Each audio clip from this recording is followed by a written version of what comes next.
Salut à tous, on se retrouve aujourd'hui pour une nouvelle vidéo où je vais vous déballer et vous présenter l'alimentation Antec High Current Gamer, ici la version 520 watts. Alors avant j'avais l'habitude de prendre les alimentations Corsair et là je teste ces derniers temps un peu les alimentations Antec. Et donc voilà, la principale raison pour laquelle j'ai choisi cette alimentation contrairement à l'équivalent chez Corsair, c'est cette certification AT+ bronze. Contrairement au V2, la série CX-V2 de Corsair qui ne l'avait pas. Donc on va regarder un peu les informations qu'il y a sur l'emballage d'abord. Alors super avec les reflets. Vous avez plein de petits logos avec les protections et les caractéristiques de l'alimentation. Vous pouvez mettre pause si vous voulez les regarder un peu plus en détail. À l'arrière on a un petit texte qui va présenter, alors ici en français, voilà, un petit texte qui va présenter un peu les caractéristiques. Donc c'est 520 watts de puissance continue, donc AT+ bronze jusqu'à 88% pardon, d'efficacité, un rail unique high current plus 12 volts, ventilateur silencieux, double roulement à billes, 2 connecteurs PCI Express plaqué or, donc ça on va regarder juste après, condensateur de marque japonaise uniquement pour plus de fiabilité, etc., etc. Et les protections ici, donc si vous voulez regarder les protections qui sont disponibles avec l'alimentation. Et voilà, le reste est dans une autre langue. Les différentes connectiques présentes, on va regarder ça en déballant l'alimentation. Ici vous avez la capacité de sortie en fonction de l'intensité, enfin de la charge de l'alimentation. Un petit graphique bien sympathique. Et puis vous avez, voilà, si vous voulez les dimensions, vous pouvez mettre sur pause ici.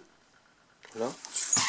Alors, je vais déjà essayer d'enlever le film de protection. Alors, je vais y aller avec les clés parce que c'est plus simple.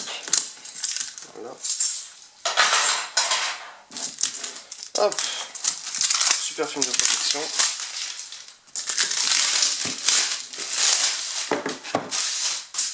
Voilà, donc là vous avez l'alimentation sans les films, ça m'évitera les reflets.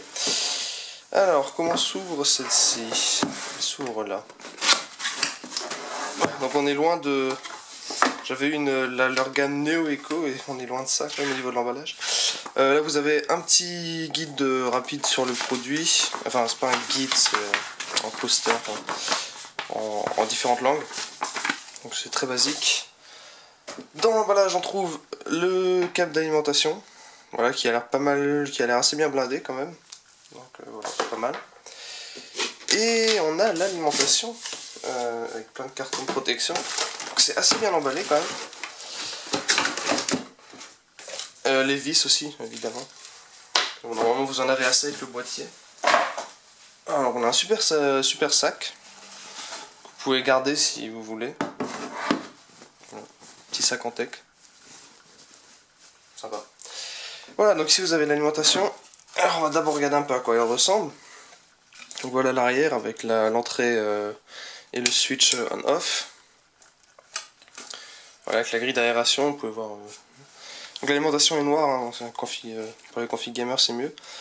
Ici le ventilateur de 12 cm, donc avec double roulement à billes et qui devrait être silencieux normalement. Et donc voilà. Donc là des deux côtés c'est pareil. Le côté latéral, donc que vous mettiez l'alimentation en haut dans votre boîtier ou en bas, vous aurez ceci. Voilà, avec Antec, avec Current Gamer 520 watts. Et de nouveau le logo d'Antec ici. Et sur le dessus, on va appeler ça le dessus, vous avez de nouveau le rappel avec les volts, la certification, etc. Donc là, pour finir, on va regarder les connectiques qui sont disponibles. Voir si j'arrive à toujours la système de fermeture pour tenir les câbles. Voilà. Alors, au niveau des connectiques, je vais essayer de poser ça de manière à... Donc vous avez classique 24 pins, enfin 20 plus 4 pins. Je devrais trouver quelque part, donc ça c'est les PCI Express, je vais regarder pour plus tard. Voilà, le 8 pins Donc ici vous avez 8 pins pour le processeur, enfin 4 plus 4 si vous préférez, que je vais m'essayer de mettre de côté. Voilà. Là vous avez donc pour la carte graphique, c'est un système bizarre que j'avais pas vu, mais tout est sur le même câble en fait. Alors, enfin pour le câble management c'est pas mal, mais j'avais jamais vu ça. Donc vous avez du 2 x 6 pins en fait, mais vous pouvez voir que ça vient du même câble. Donc vous avez 2 x 6 pins au même câble, plus 2 x 2 pins qui peuvent se rajouter si vous avez... Voilà, celui-là va se fixer là, celui-là va se fixer là, et voilà, donc c'est pas mal. Donc si vous voulez mettre deux cartes graphiques qui ont chacune 6 pins, bah, c'est pratique, c'est très pratique parce que comme un est un peu plus long, il pourra aller en dessous, donc ça peut se mettre comme ça, quoi, à peu près, je pense que vous imaginez. Et si vous avez une carte graphique qu'elle a 2 x 6 pins, bah, c'est pratique aussi parce que bon, ça vous fait un câble en moins à faire passer aussi. Voilà, ensuite on a plein de trucs. Alors je vais commencer par les Molex. Les vieux le vieux floppy qui doit être quelque part. Alors Molex, donc là ici on en a un avec 3 Molex et floppy. Il doit y avoir un autre avec du Molex qui est là. Combien on a de Molex? Là on a de nouveau 3 Molex, donc ça fait 6 Molex. Et pareil, on a 6 connecteurs SATA pour disque dur, etc. Donc là il n'y a rien de spécial, hein. Vous voyez bien que les câbles sont gainés, donc ça paraît même... Enfin, on se pose plusieurs questions sur les gammes gamer des Alim. Voilà, les câbles sont gainés. Et puis je pense que c'était tout. Donc c'est pas une alimentation modulaire. Il existe une version modulaire de cette alimentation d'ailleurs. J'ai oublié de le préciser. Donc pour ceux qui veulent une alim modulaire, je crois que c'est 20 € de plus ou juste comme ça. Mais bon, ça dépend du boîtier que vous avez.